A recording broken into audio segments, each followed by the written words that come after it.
வணக்கம். என் பேர் துர்காதேவி. நான் நாகப்பட்டினம் மாவட்டம் பனங்குடி ஊராட்சியில் உள்ள சமத்துவபுரம்ங்கிற ஒரு கிராமத்தில் வசித்து வந்துட்டுருக்கேன்.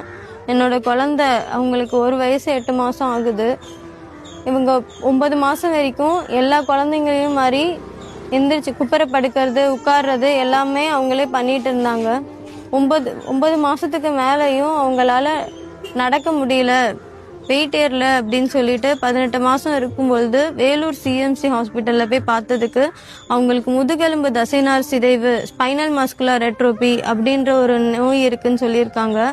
இந்த நோய் இருக்கிறதால அவங்களுக்கு நுரையீரலில் உள்ள தசைகள்லாம் வலுவிழந்து அவங்க மூச்சு விடுறதுக்கு கூட வென்டிலேட்டர் சப்போர்ட் தான் தேவைப்படும் சொல்லியிருக்காங்க.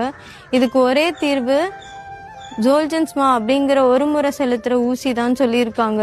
இதோட விலை 16 கோடி. அது இப்போ குறைஞ்சு 9 கோடியாக வந்திருக்கு. இது போட்டால் தான் எங்கள் பாப்பா உயிர் வாழவே முடியும்னு சொல்லியிருக்காங்க. இதுக்கு இந்த சாதாரண நிலைமையில இருந்துட்டு இதுக்கு நாங்கள் எப்படி என் குழந்தைய இதுலேருந்து காப்பாற்றி வரப்போகிறோம்னு எங்களுக்கு தெரியல. இந்த முதல்வரையாக்கிட்ட நாங்கள் கோரிக்கையாக வைக்கிறோம். அறக்கட்டளை, சமூக ஆர்வலர்கள் யாராக இருந்தாலும் எங்கள் பாப்பாவுக்கு உதவி பண்ணுங்க. ஒரு சின்ன உதவியாக இருந்தாலும் கூட அது எங்கள் குழந்தைக்கு பெரிய உதவியாக இருக்கும். யாராக இருந்தாலும் என் குழந்தைய காப்பாற்றுறதுக்கு கொஞ்சம் எங்களுக்கு உதவி பண்ணுங்க. இந்த ஸ்க்ரீனில் எங்களோட அக்கௌண்ட்